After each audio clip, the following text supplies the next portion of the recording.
Hello.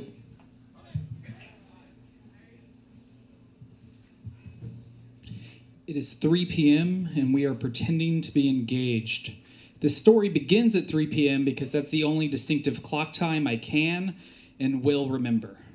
What happened before 3 p.m. was that I was riding my bicycle, and the girl who sells me coffee and I flirt with but never actually text flagged me down for a cigarette. We were talking about how I am moving back to Houston to live with my parents in a few weeks. She told me that I should marry her. That way I wouldn't have to move home. And I agreed, thereby establishing, under no legal or religious law, her as my fake fiancé. But now I'm holding her hand, and we are on our second margarita and third basket of calamari, and we are so in love. But not really. This is our favorite happy hour. The calamari is very good and affordable, and the margaritas too. It's probably the best $3 margarita you can get in town. Everyone else here is old and rich and well-dressed, and we are dressed like garbage, and half of us are alcoholics. But it's charming because we're too attractive to be alcoholics. So I'm here holding this girl's hand, feeding her calamari and kissing her in front of her fake, but more real than my fake, boyfriend. His name is Brian, and she is in love with him, and he doesn't give a shit about her. She wrote his graduate thesis for him, and he said, "Cool, thanks," and then drove to California with a guitar, like straight from a fucking Iron and Wine song, begged his ex-wife to take him back, and she said, no. So here he is, and she, my fake fiancé, loves him so much and is holding my hand, asking me if I'm sure I want to get married, all the while staring at Brian and spending another minute of the many hours she spends every day looking for anything, any sad little thing made of love from him. It's August, and it's hot, and by the time we finish our margaritas, we are tired and dehydrated, so we ride our cool-ass bikes to the river, which does not hydrate us at all.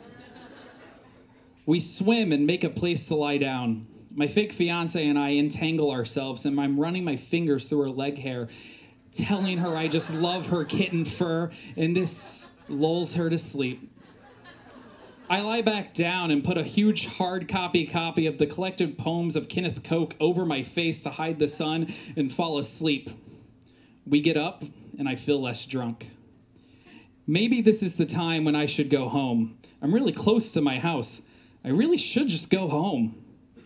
But John walks over and says, "So when is the wedding?" We laugh it off, but he says that we've got to plan it, and that planning is a joyous occasion like this requires some old granddad. And everybody yells, "Old granddad!" Because everybody loves shitty whiskey. Because I have no idea why everybody loves shitty whiskey. We make pitchers of fresh squeezed lemonade and old granddad. I think we're about 70% sober of our previous 60% drunk, which puts us at like 40% drunk. And that's accurate because I slept through every math class, finished every test first, and never got below an A+. I don't think the rest of these people are very good at math. Now I am 80%, and I am drunk enough to believe in stupid ideas. So I tell her, "I love you. Will you marry me?" But she says, "I love someone else. I love him, and he doesn't love me back. And I love him, and he fucks me, and he tells me he's glad that I love him, and he fucks me, and he tells me he cares for me, and then he drives to California in his stupid fucking bus again." Yeah, he owns a stupid bus. And it's very romantic and literary and probably gets bad gas mileage. And now she is crying. So I put my hand on her knee and I say, "I'm sorry. That sucks. You know, we don't have to do anything. We're pretty drunk. We can all just go home." We should all just go home. Each and every time, we should all just go home. She smokes and calms down, and we talk about Borges, and Brian hears us talking about books and wants to talk about David Foster Wallace because he looks like David Foster Wallace. So they sit and talk. He puts his arm around her, and her face lights right up. It's like she said a shitty bus somebody keeps parked in the parking lot that's constantly out of gas, and he will only put $1 in it at a time. And so the shitty bus keeps driving all the way to California to beg its ex-wife for forgiveness. God, that bus is so fucking stupid. So I wander off and find a guitar and sing a song I wrote called "I Am Honest When I'm Drunk," that goes, I am obnoxious when I'm drunk. I laugh really loud and always fall down. I am obnoxious when I'm drunk. She's back. She hugs and kisses me and says happily, let's do this. We don't tell anyone but John, and the three of us ride off to the river. We're at the park, and it's so dark outside the water looks black, and it actually feels cold now that it's night. There's no one here but us. We are submerged, treading water. John says, okay, you hold on to that tree branch while I say the thing, and then when I'm done, you both chug a Lone Star, let go, and kiss.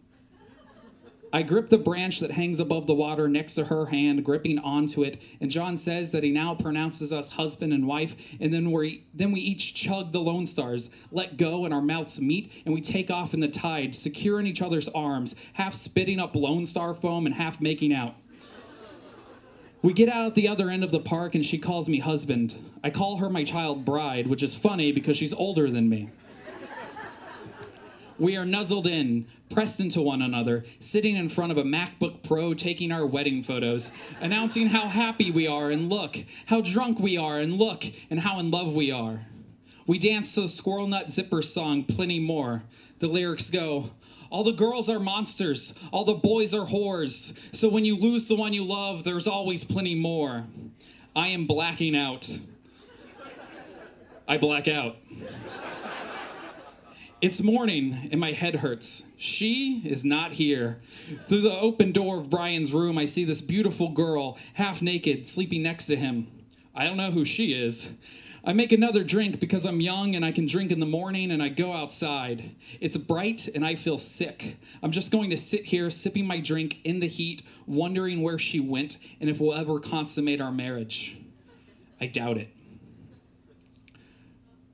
We continued to pretend to be married for 3 weeks. People said it was in bad taste. I moved, we talked, we Skyped, I drove, we kissed, we fucked, dated, got a place. We lived in false harmony for some time until one day John climbed up a water tower, fell off and died upon impact with the ground, which we found out during brunch with my parents. She left for the funeral and never really came back. And I think she had been dating the guy who helped her move out of the whole time we lived together. I got drunk and threw up in the Galleria parking lot and cried in my car. And this goes on and on and on.